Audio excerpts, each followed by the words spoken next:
Welcome back to another episode of 40 Facts About the 40k Universe. I am your host Gershwan and you are watching One Mind Syndicate.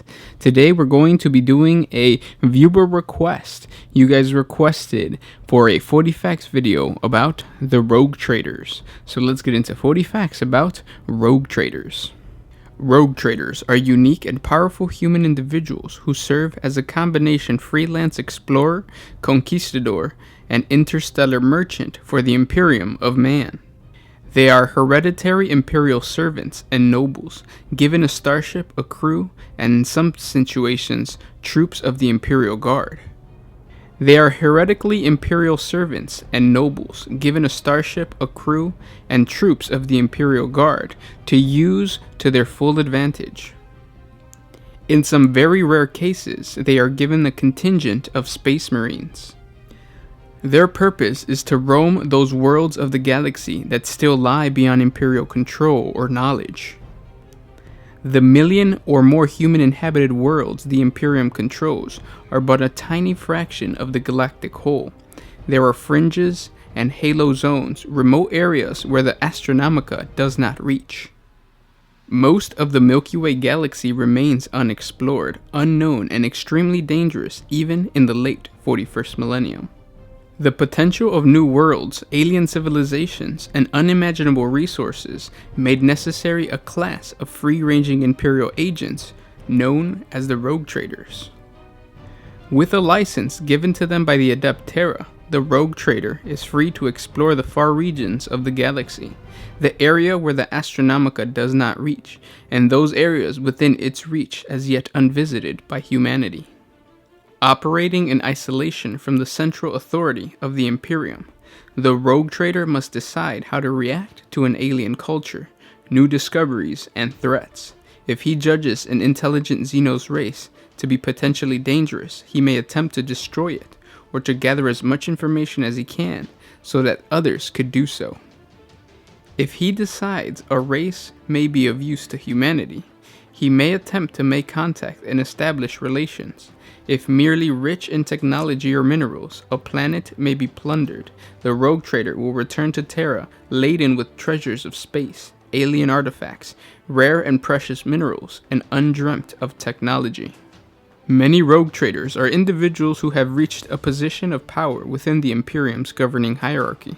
These individuals are drawn from the ranks of the Adeptus Terra, the Imperial Navy, the Imperial Guard, or even the Inquisition. A few are influential civilians, amongst whom the Navigators are the most famous. The Navigators is a very particular form of Imperial-sanctioned human mutant who possesses the Navigator gene. More on them will be discussed in later videos. Rogue Traders have a reputation as outcasts. Many are people whom the high-ranking officials of the Adeptus Terras, higher branches, deem better kept at a safe distance. Rogue Traders will often gather an entourage of hangers-ons and companions, and this may contain alien warriors, mutants, and other undesirables, unacceptable in polite Imperial society. Many in the Inquisition would take to marking the Rogue Traders as heretics.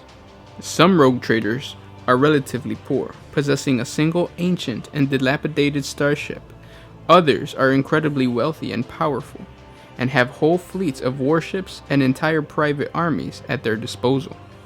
Some Rogue Traders operate as mercenaries, renting the service of their ships to the higher bidder, including pirates.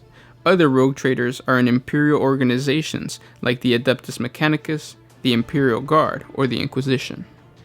The most valuable possession of a Rogue Trader is his or her Imperial Warrant of Trade, an ancient legal document which describes the sanctions, the accepted limits of a Rogue Trader and his descendants' operations across the galaxy. These charters are hereditary and thus create an entire Rogue Trader dynasty when they are issued. These dynasties are granted a personal coat of arms, identifying their members amongst the Imperial nobility. Rogue Traders usually return to Imperial space every few years, to unload their exotic wares and to resupply, recruit, and rest until the next foray into the darkness of unknown space.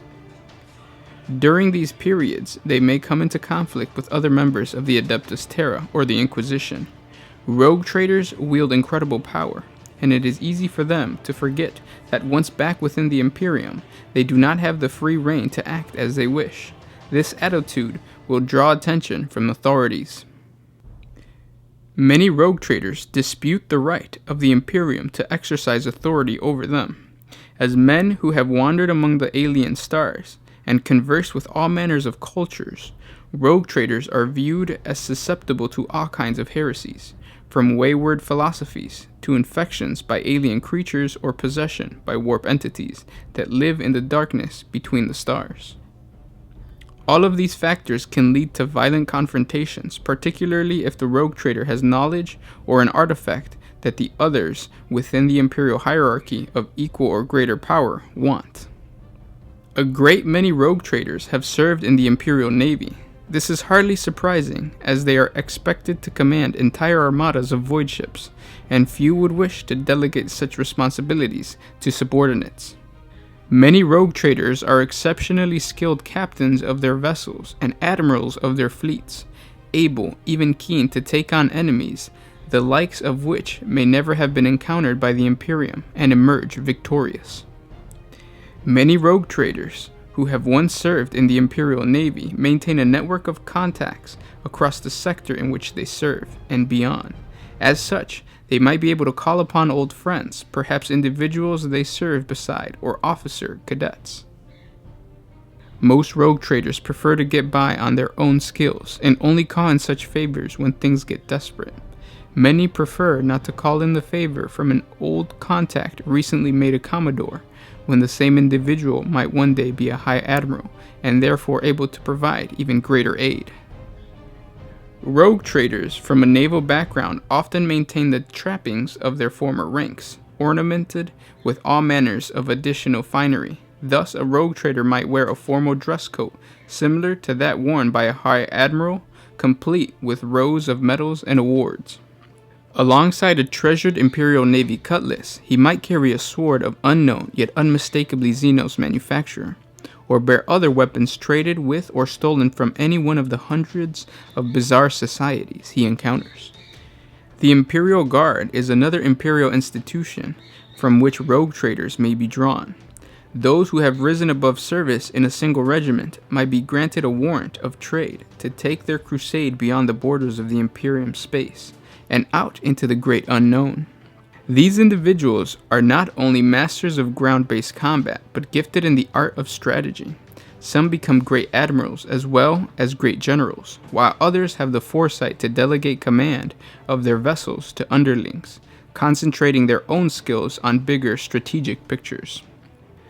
Rogue traders from such backgrounds often amass huge ground forces and use their fleet to bring these to bear in devastating planetary assaults. Beyond the reach of the Imperium, such individuals may be forced to husband their forces in a manner they may not be used to, lest they exhaust their finite resources with little or no hope of recruitment.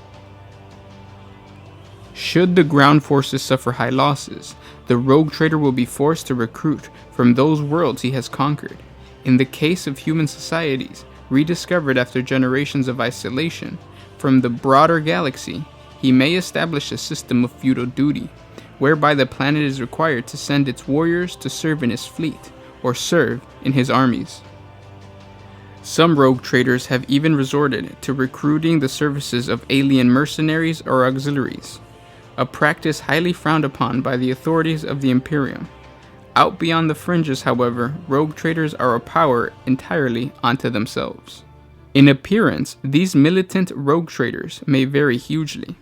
Many wear the trappings of a regiment from which they were originally drawn from, which, unlike the formalized uniforms of the Imperial Navy, is often specific to the culture of the regimental homeworld. They may also wear elements of the uniforms of the Imperial General Staff, including a long, elaborate coat or peak cap. The many who prefer to lead their conquests from the front lines mix such dress in a manner more appropriate to their warrior background, combining a dress uniform with carapaces, armor, or even power armor modified to fit a normal-sized human. While the weapons carried by a rogue trader of an Imperial Navy background might be considered for show, those carried by one from an Imperial Guard background are generally more practical and far more devastating.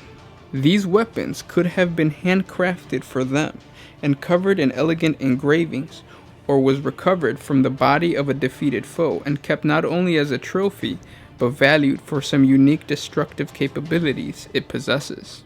And those were 40 facts about the rogue traders. Now please comment down below and tell me what you guys want to hear about next. No Space Marine Legions, just everything else. Whatever you guys want to hear about, please comment down below and let me know what video you guys want to see next week. If you're not a subscriber, please subscribe to the channel to get that video. And of course, if you're already a subscriber, you are awesome. I hope your painting goes well. You got one more day left, Sunday tomorrow. I hope you guys are enjoying the everyday posts that we do. We love Warhammer and we love you guys, so we wanted to keep posting every single day. Thank you for liking, commenting, and sharing. And this was Gershwan with One Mind Syndicate, signing out.